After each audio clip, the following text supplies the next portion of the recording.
Hello, everybody. It's great to be here one more time today. My name is Gary Fowler. I'm the CEO, president, and founder of GST Get Shit Done Venture Studios, a premier AI and quantum venture studio located in the heart of Silicon Valley. I'm a 17-time serial entrepreneur with several unicorns under the belt. I was on the original management team at Click Software, which was sold to Salesforce for $1.35 billion, and also Eva.ai, an AI HR tech company I co-founded with Dr. David Yang. We believe at GST that intellectual capacity is evenly spread, but opportunities are not. Today in GST, we have 185 companies representing 73 countries around the world, from pre-seed to Series C companies. But I'd like to welcome each of you to GST Presents Top Global Startups, where I explore the founders and visionaries building the future, one breakthrough at a time. Today, I'm going to be stepping into a world that not so long ago sounded impossible, a world where biology meets engineering, where cells become building blocks, and where the human body itself can be designed, repaired, and even reimagined. We're talking about bioprinting. For years, bioprinting has lived in the realm of promise. Headlines about printing organs, regenerating tissue, and transforming medicine as we know it. But the real question is, what actually is happening right now? What's real, what's hype, and what's about to change everything? Because the truth is, we're entering a new era of healthcare, one defined by personalization, regeneration, and the convergence of biology and technology. And at the center of that shift are companies pushing beyond the lab and into the clinic, making it real. Today, I'm joined by someone who has spent over 2 decades building biotech and medtech companies across the globe, from Europe to the US to Asia, bringing cutting-edge technology from concept to reality. As CEO of Cellbricks Therapeutics, he's working the frontier of regenerative medicine, using bioprinting to engineer living tissues with real clinical application. This isn't theoretical anymore. This is about delivering real outcomes for real patients. So today we're going to go beyond the headlines and into the business of bioprinting, what it makes to move from hype to living proof. And I'd like to welcome Simon to the show. Hi, Simon. Hi, Gary. Well, thanks very much for the invitation. So, you spent 25 plus years building biotech and medtech companies globally. What drew you specifically into bioprinting and regenerative medicine? Clearly, there is a need. I think it's unarguable that there's a need for organ replacement, organ also with tissues. But for many years, it seemed that it was an academic exercise, pushing the boundaries and fantastic experiments going on, but there was no business behind it. But over the last few years, having worked in a number of regenerative medicine companies, I felt now the building blocks were there. They just needed to be put in the right order. First, have a go to see whether tissue therapeutics, regenerative medicine using bioprinting is actually a thing or not. And that's what drew me particularly to Cellbricks. When you first encountered bioprinting, did it feel like science fiction, or did you immediately see a viable business? Originally, it was science fiction, along with it was an interesting tool. But what could it really be applied to? Obviously, the long-term future, that building an organ, is easy to talk about. But even just 3-4 years ago, the technology just weren't there to even make that imaginable. So a lot of times what happens is the research is done in the lab by academicians who are really smart, but they don't know how to build businesses. Do you find that is, when you've looked at those companies that you've seen, is that one of the biggest challenges? Because the mindset, they can't make the mindset shift. Yeah, unfortunately it is. And it's because different people fit well into different parts of the ecosystem. So as you say, those academics have been pushing the boundaries of all the different pieces, from building the ability to make stem cells from people to turning those stem cells into the cells required for those tissues and organs. Bioprinting, there's many great academic groups doing really interesting things with bioprinters too, but putting them all together to create a tissue and organ is not just as simple as putting those together, because there's also the business case that goes behind it. There's no point in creating some fantastic small piece of tissue that can't be scaled, isn't reproducible, that it costs too much for anyone to actually pay for. And without the business side as well, there is no tissue therapeutics. So Cellbricks, I said, had all the technology pieces of the puzzle. And now we're working very hard with business, with pharma, and with the regulators as well to educate and teach them what else we need. And they're educating us also in how to make it into an actual scalable business. There's a lot. I know when I went down and I had my mesenchymal stem cells put in live from an umbilical cord, literally they were curated 3 hours after I had those stem cells. And, I looked at it, and in the US, you can't do it. And so you start looking at it for all kinds of different reasons, a lot of them political. It can't be done. And it's crazy because, somebody said, that well, we're playing God, but understand, I'm not sure God wants you to die. I think God wants you to live a healthy life. And if you're doing something to be able to take something that's medical waste and turn it into something that's going to profoundly impact somebody's life, what's it worth? I think it's worth everything.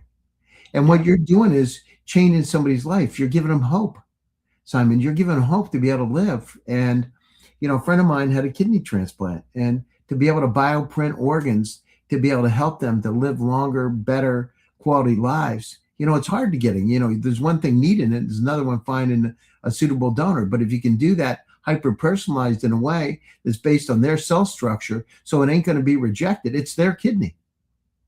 Yeah, absolutely. I think there's no argument that that is a compelling story, that somewhere within there is a business.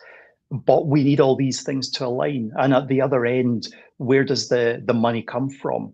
And how does it get to the market? So the regulators are looking, going, this is really interesting, but we're not quite sure how to work with this.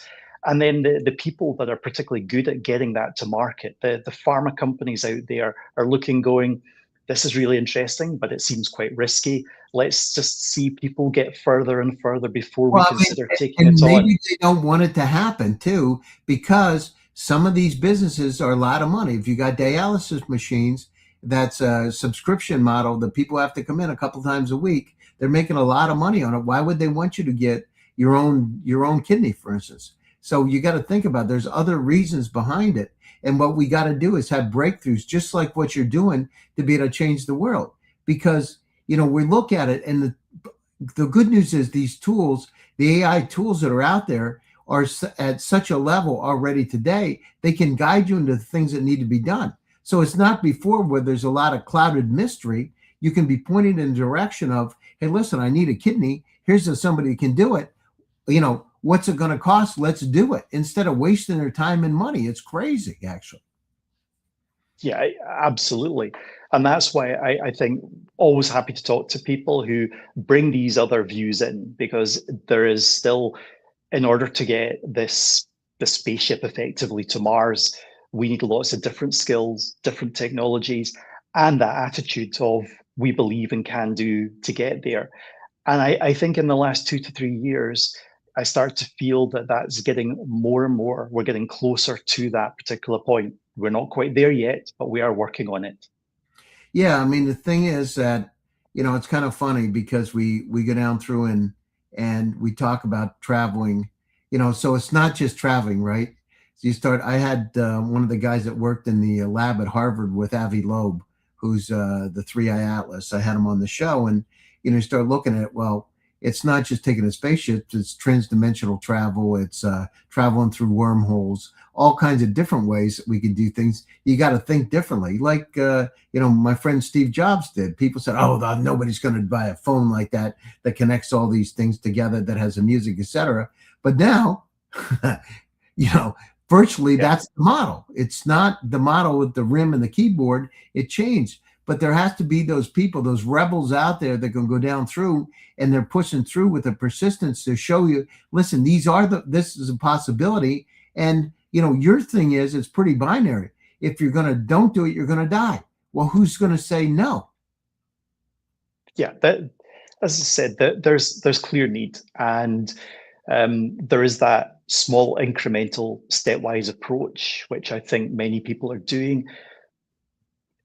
Part of that, you use an excuse that there's not enough money. There's always barriers or reasons why we can't go fast enough. But ultimately, as you say, it is life changing, game changing if you're able to even do a part of the potential that bioprinting offers. Yeah, I mean, the thing is, I think another part of it is people don't know what they don't know. And the thing is, Mm. once you start to bring it out to them, that's part of the story, right? Bringing it out so people understand that it's possible. Imagine the possibilities.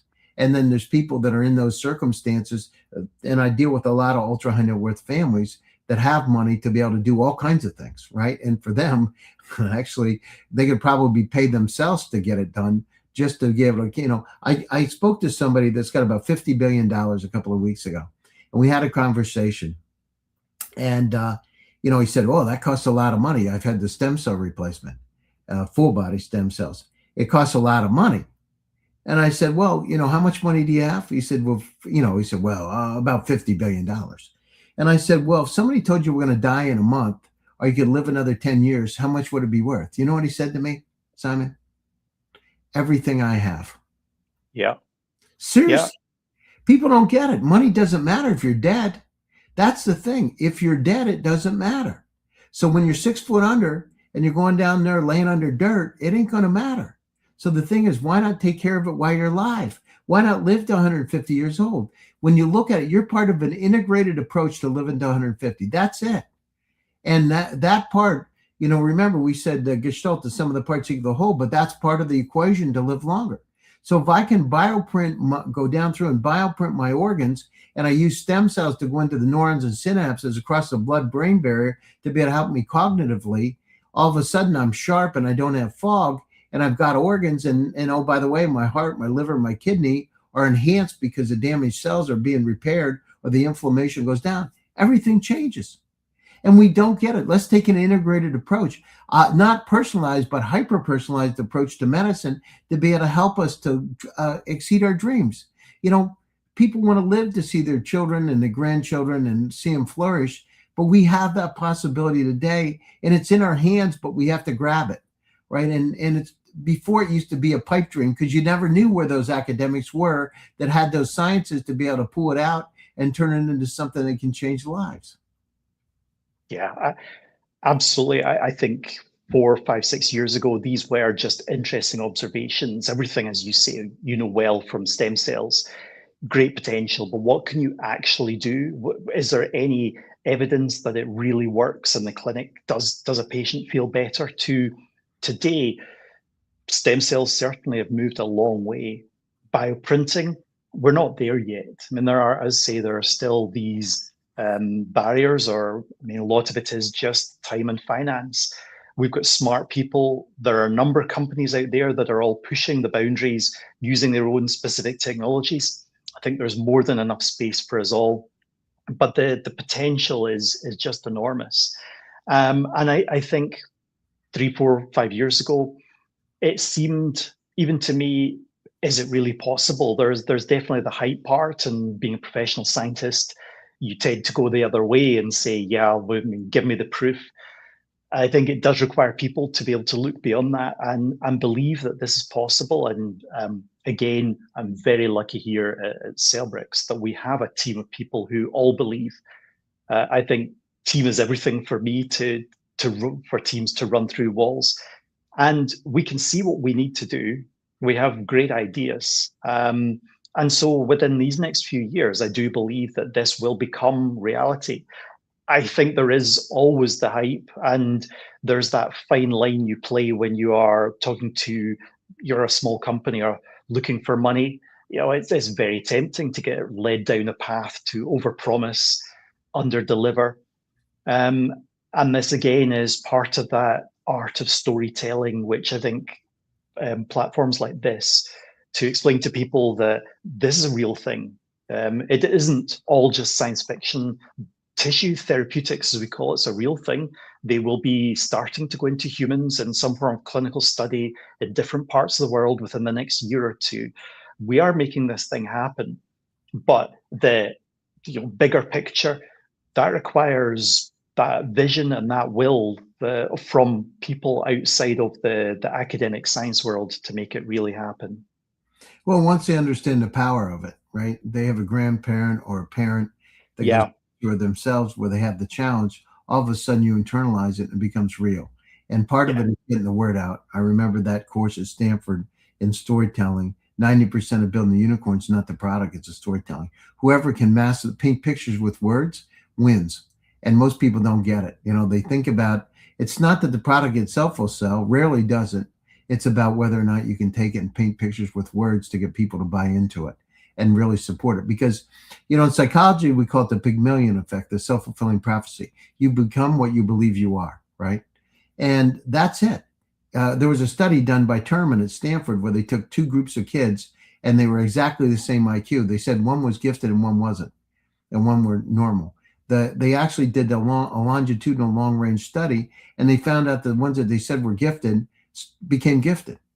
And so their IQs were substantially higher because people believed in it, and they became what they said they were. Oh, just try it a little bit more. They pushed them. Yeah. And they got the advantages. And that's the thing is we got to go down through. And once you believe it, in fact, I did a TED talk. I called it Unleashing Human Potential. I talked about startups. And, I did that. And this was like 14 years ago. I was talking about it then. If you have that belief, you can kick it forward. It works. Yeah. Most people don't do it. They get into this thing where they start to, they don't want to. Scott McNeely from Sun Microsystems told me, always go to areas you fear the most, you're going to learn the most. We don't do that. We stay in this comfort zone.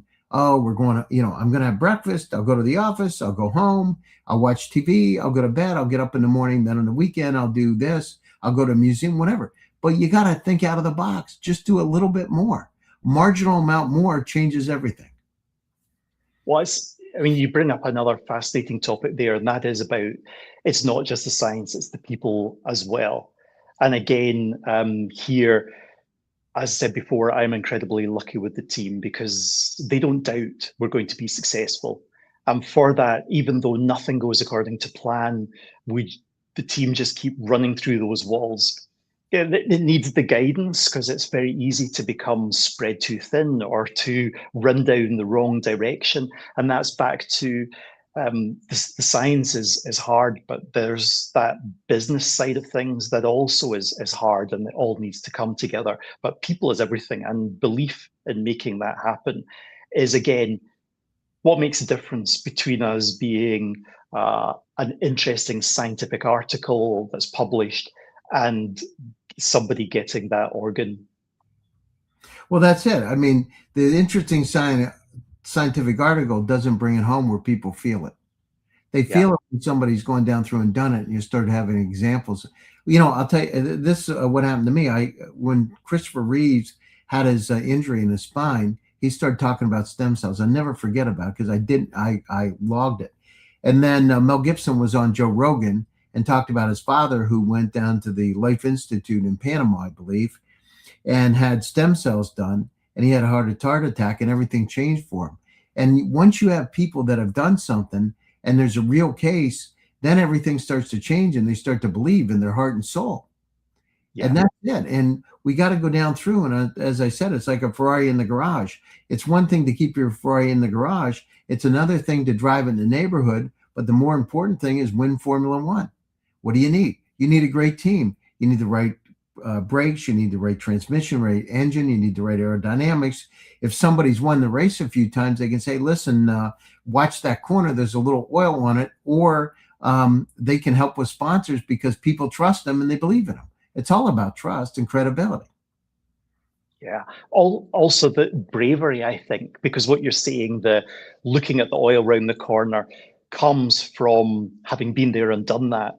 And sometimes, particularly where we are at the moment, no one's been there and done it as such. And so there are parallels, and I'm always interested in parallels or people who've seen things.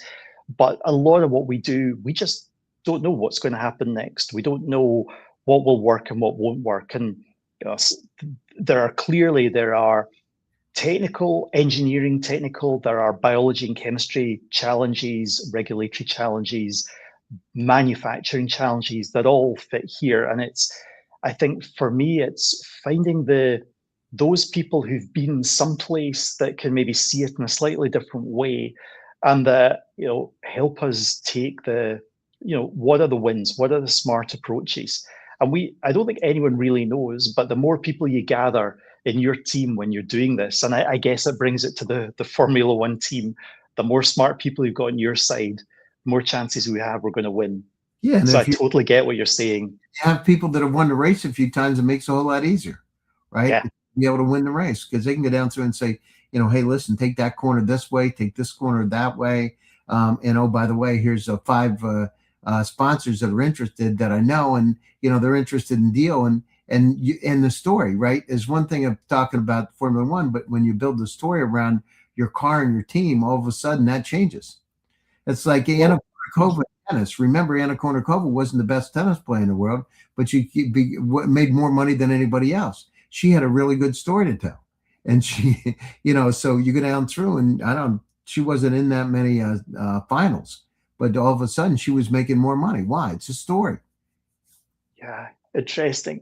I think also I've been very lucky, perhaps, because we're a young industry. Tissue engineering really is just happening now, and so you get a lot of clever young people who've not been in big companies and experienced the inertia of large companies or the failures or the management decisions that block them from going forward.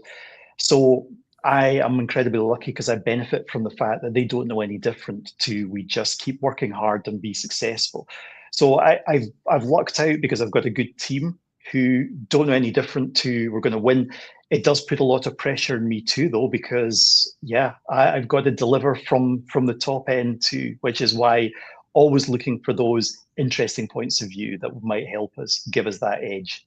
Well, part of it is getting the word out too. So when you start looking Yeah. around the world, there are a lot of people out there. When you start talking about, I know in the stem cell stuff because I'm speaking about it a lot all over the planet, and you can't believe the kind of crowds that come in now. It's unbelievable. It's unprecedented.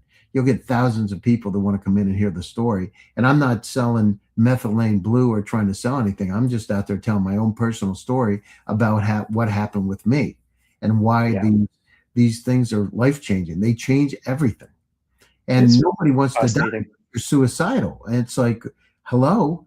And anyhow, what you're doing is incredible. I love it. Do regenerative medicine, being able to go down through and to be able to bioprint organs and do that to be able to help us to live longer. So, it's like tires, right? Once your tread goes down and you get a new set of tires, it's the same thing with your heart, liver, your kidneys. If you could do that, imagine everything starts to change. Then on top of that, you have stem cells to go in and, I've seen people with Alzheimer's, dementia personally, supranuclear cerebral palsy. I saw the guy get out of a wheelchair and walk. I personally saw it when I was at my doctor's office, and he had stem cell treatment. About a week later, he had not atrophied too much, but he got up and he wasn't shaking like they do like this. He got up and his wife was crying and laughing. I've never seen anything. His name is Colin, crying and laughing at the same time. And for me, it was like, I gotta, it was such an inspiring moment that I thought to myself, if Jesus Christ himself came down and put his hands on this, or he was in some evangelical church somewhere, people thought it was being a miracle of God. And maybe it is, and maybe it came through humans to be able to thought differently to be able to do it. But I saw it with my own eyes. And those kind of things like what you have are going to change the fabric of society, because it's going to change the amount of time that we can be on this planet to be able to share our lives, to be able to do things differently, to use the knowledge that we've gained over time, to be able to do things extraordinarily. I totally agree with you. And I mean, the wonder is coming. I mean, we will be successful at some point. Yeah. It is here. It's not coming. It's here. It's not, tomorrow never comes. Remember that, Simon. Tomorrow never comes. And we can't think about tomorrow. Tomorrow, it's about now. It's about getting, the name of my company is GST for a reason. It's get shit done. It's not about the talk. It's about the action. Nothing matters. Go out. Tomorrow never comes. It's today. So what you're doing is extraordinary. And to be able to allow people to live longer, better quality lives is, that's the goal. So for all of you out there, you've got an incredible company that has a potential to change everything. And that is where the society should be. It's not about the bad, it's about the good. Let's think about how we can help each other, not how we can hurt each other. Thank you, Gary. No problem. Listen, we're coming up to the top of the show. Closing thoughts, and how do people get a hold of you? We'll close it. Cellbricks Therapeutics. We are online. You can see me on LinkedIn as well, Simon MacKenzie. We are a Berlin and Boston, Cambridge, Massachusetts-based company. I'm always happy to talk to people and say this is not a single person endeavor. This is a battle or a war that we're in. I will take to heart what Gary just said. It's happening today. It's happening today, and Simon's got the technology to be able to change everything, and so it's beautiful. Let's go out and get shit done. And how do people get a hold of you? What's the best way? LinkedIn or email? What's the best way? LinkedIn is the easiest way. You'll find, I say, Simon MacKenzie and Cellbricks Therapeutics. All right. Thanks for taking time out of your busy schedule. If you want to stay on for a few minutes after the show, Simon, it'd be great to speak to you. To all of you out there, this is a way that we can live longer, better quality lives. Simon's got the holy grail to be able to help us do that. And for all of you out there, remember, the Gestalt, the sum of the parts equal the whole. Let's tie it all together so we live longer, better quality lives, and let's help each other. I'd like to say stay happy, stay safe, and stay healthy. I'll be back to you again very soon with another exciting edition. Thanks, Simon, and thanks, everybody. Thank you very much. Have a great day.